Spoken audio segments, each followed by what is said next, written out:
नमस्कार मंडळी. तर उन्हाळी रेसिपीजमध्ये स्वागत आहे पुन्हा एकदा. तर आज घेऊन आली आहे मी काळ्या मसाल्याची रेसिपी, जी की अगदी सोप्या पद्धतीत आणि घरच्या घरी तुम्ही बनवू शकता. आणि हा जो मसाला आपण बनवतो हा वर्षभरासाठी बनवतो आणि वर्षभर हा मसाला कसा टिकवावा आणि घरच्या घरी कशा सोप्या पद्धतीने कसा बनवावा ही मेथड मी शेअर केलेली आहे. मागच्या वर्षी देखील मी काळ्या मसाल्याची रेसिपी शेअर केलेली होती तुम्हाला. तर खूप छान प्रतिसाद दिला तुम्ही आणि परंतु त्याचे मेजरमेंट थोडे कमी होते, म्हणजे तो मसाला मला 8 ते 9 महिने पुरला. त्यानंतर मग मी आता ठरवले की जास्त क्वांटिटीत हा मसाला बनवायचा, म्हणजे 12 महिन्याच्या वरती देखील जाऊ शकतो आपल्याला हा मसाला. आणि शिवाय त्याची टेस्ट देखील अप्रतिम होते. रंगही सुरेख येतो आणि रंगही चेंज होत नाही 12 महिने जरी ठेवला तरी, आणि वासही चेंज होत नाही. तर माझ्या पद्धतीने नक्की हा मसाला ट्राय करून बघा. तर पुढे साहित्य दिले आहे. इथे आपल्याला 600 ग्रॅम धने घ्यायचे आहेत आणि 400 ग्रॅम खोबरं घ्यायचं आहे, किसून घ्यायचं आहे मस्त.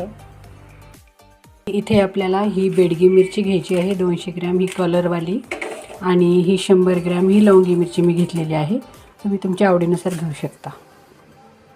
आता आपण मसाले बघू काय काय घेतलेले आहेत. 30 ग्रॅम शहा जिरं घेतलेलं आहे, 50 ग्रॅम मी लवंग घेतलेले आहे, 30 ग्रॅम जावित्री घेतलेली आहे, 50 ग्रॅम दालचिनी घेतलेली आहे, 50 ग्रॅम कर्णफूल घेतलेलं आहे, 50 ग्रॅम लवंग घेतलेली आहे, 30 ग्रॅम आपल्याला त्रिफळा घ्यायची आहे, 30 ग्रॅम आपल्याला मसाला विलायची घ्यायची आहे, आणि हे दोन्ही मिळून 50 ग्रॅम घेतलेलं आहे, म्हणजे सुंठ 20 ग्रॅम आणि 30 ग्रॅम हळकुंड घेतलेलं आहे. सोबतच 30 ग्रॅम आपल्याला खसखस घ्यायची आहे, 30 ग्रॅम आपल्याला दगडफूल घ्यायचे आहे, हे स्वच्छ निवडून घेतले आहे सर्व पदार्थ, आणि 30 ग्रॅम आपल्याला तेजपान घ्यायचे आहे. तर चला आपण आता रेसिपीला सुरुवात करूया. तर साहित्य तर तुम्हाला समजलेच असेल मी काय काय घेतलेले आहे. तर इथे एक चूक झाली, मी तुम्हाला धने 600 ग्रॅम सांगितले, तर धने मी इथे 750 ग्रॅम म्हणजे पाऊण किलो धने घेतलेले आहे. तर तेवढी चूक लक्षात घ्या फक्त.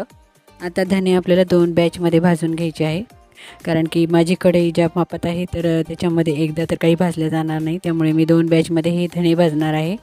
आणि हा धने इतपत भाजायचे आहे ब्राऊन कलर होईपर्यंत, म्हणजे धण्याचे दाणे हातावरती प्रेस केलं तर दाणा असा फुटला पाहिजे, इतपतच धने भाजायचे आहे आपल्याला, जास्त धने भाजायचे नाही. कारण की धने जास्त काळे झाले तर त्याचा वेगळाच वास यायला लागतो, त्यामुळे ही गोष्ट लक्षात ठेवायची आहे. त्यानंतर आपल्याला धने भाजल्यानंतर खोबरं जे किसून घेतलेलं आहे ते पण आपल्याला भाजायचं आहे, आणि सर्व मसाले आपल्याला मीडियम गॅसवरच भाजायचे आहे, जास्त हाय फ्लेमवरती भाजायचे नाही. जर का कुठलाही पदार्थ तुम्ही हाय फ्लेमवर भाजला तर मग त्याचा वास वेगळा येतो आणि पदार्थ हा पटकन जळतो, वरतून जळतो आणि आतून तसाच राहतो, त्यामुळे आपल्याला ही काळजी घ्यायची आहे. त्यानंतर धने खोबरं झाल्यानंतर आपल्याला जे पदार्थ हलके आहेत वजनाने, लाईट वेट, म्हणजे खसखस झाली, पांढरे तीळ झाले, शहाजिरे झाले, तर या वस्तू आपल्याला अगदी 1 मिनटं देखील भाजायच्या आहेत. आपल्याला चटचट उडायला लागले की लगेच काढून घ्यायचे आहे. फक्त त्यातलं मॉइश्चर जाईपर्यंतच भाजायचं आहे, जास्त भाजायचं नाही, नाहीतर त्याचा वास चेंज होतो. सफेद तीळ भाजल्यानंतर खसखस भाजायला घेतलेली आहे. खसखस देखील 1 ते 2 मिनटच भाजायची आहे आपल्याला. खसखस झाल्यानंतर आपल्याला शहाजिरे भाजून घ्यायचे आहे, ते देखील 1 ते 2 मिनटच भाजायचे आहे. आणि हे पदार्थ बिना तेलाचेच भाजायचे आहे, यामध्ये तेल टाकायचं नाही, कारण की हे सुके पदार्थ असतात, त्यामुळे ह्याला तेल टाकायची आवश्यकता नाही. त्यानंतर आपल्याला जे खडे मसाले आहे, म्हणजे लवंग, कर्णफूल, मिरे, हे पदार्थ आपल्याला तेल टाकून भाजायचे आहे, कारण की हे पदार्थ तेलामध्ये छान फुलले जातात, आणि जेव्हा हे तेलामध्ये फुलतात तेव्हाच त्यातला सुगंध छान यायला लागतो. बघा लवंग कशी भाजली आहे फुलेपर्यंत. लवंग झाल्यानंतर आपल्याला मिरे भाजून घ्यायचे आहे, आणि तेल जास्त टाकायचं नाही या पदार्थांना, थोडं थोडंच तेल टाकायचं आहे. जास्त पण मसाला जर ऑइली झाला तर तो दळला जात नाही, त्यामुळे. आता इथे त्रिफळा मी भाजून घेतलेली आहे. सर्व हे सारखे सारखे दिसणारे पदार्थ तुम्ही एकत्र भाजले तरी देखील चालू शकतं, पण मी सेपरेटच भाजलेले आहे.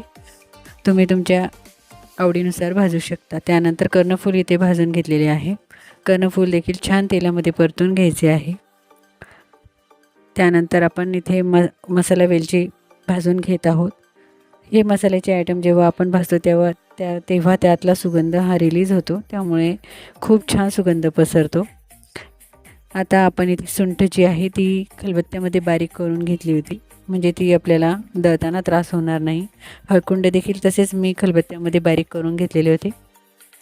इथे हळकुंड मी 5-6च वापरलेले आहे, कारण की आपण तसंही भाजीमध्ये हळदही घालतोच, त्यामुळे मी 5-6च हळकुंड घातलेले आहे. दालचिनी देखील मी बारीक करून घेतलेली आहे. या वस्तू आपण जेव्हा बारीक करून भाजतो तर त्यावेळेस तो पदार्थ देखील लवकर भाजतो आणि दळायला देखील आपल्याला सोपा जातो. आता आपण दगडफूल भाजून घेऊया, आणि दगडफूलही जास्त भाजायचे नाही, कारण की दगडफूल हे खूप लाईटवेट असते, त्यामुळे त्यातलं फक्त मॉइश्चर जाईपर्यंत आपल्याला भाजून घ्यायचे आहे. आणि तेजपान पहा, तेजपानचा कलर असा होईपर्यंत आपल्याला तेजपान भाजायचे आहे, आणि खरंच खूप छान सुगंध येतो आपल्या मसाल्याला. आणि सर्वात शेवटी आता इथे मी 200 ग्रॅम कलरसाठी बेडगी मिरची वापरलेली आहे, आणि 100 ग्रॅम मी लवंगी मिरची घेतलेली आहे. तुम्ही तुमच्या आवडीनुसार कुठल्याही मिरच्या घेऊ शकता.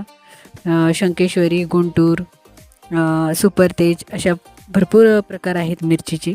हे सर्व मसाले भाजल्यानंतर आपल्याला एकत्र करायचे आहे. थोडा वेळ थंड होऊ द्यायचे आहे. 1 ते 1.5 तासानंतर आपल्याला हे दळायचे आहे. तुम्ही बाहेरूनही दळून आणू शकता, पण मी हा मसाला घरी फूड प्रोसेसरमध्ये दळला आहे.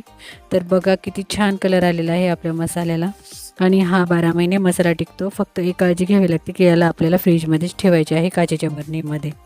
तर कशी वाटली तुम्हाला आजची रेसिपी? आवडली असेल तर लाईक ज़रूर करा. तोपर्यंत सर्वांना बाय बाय.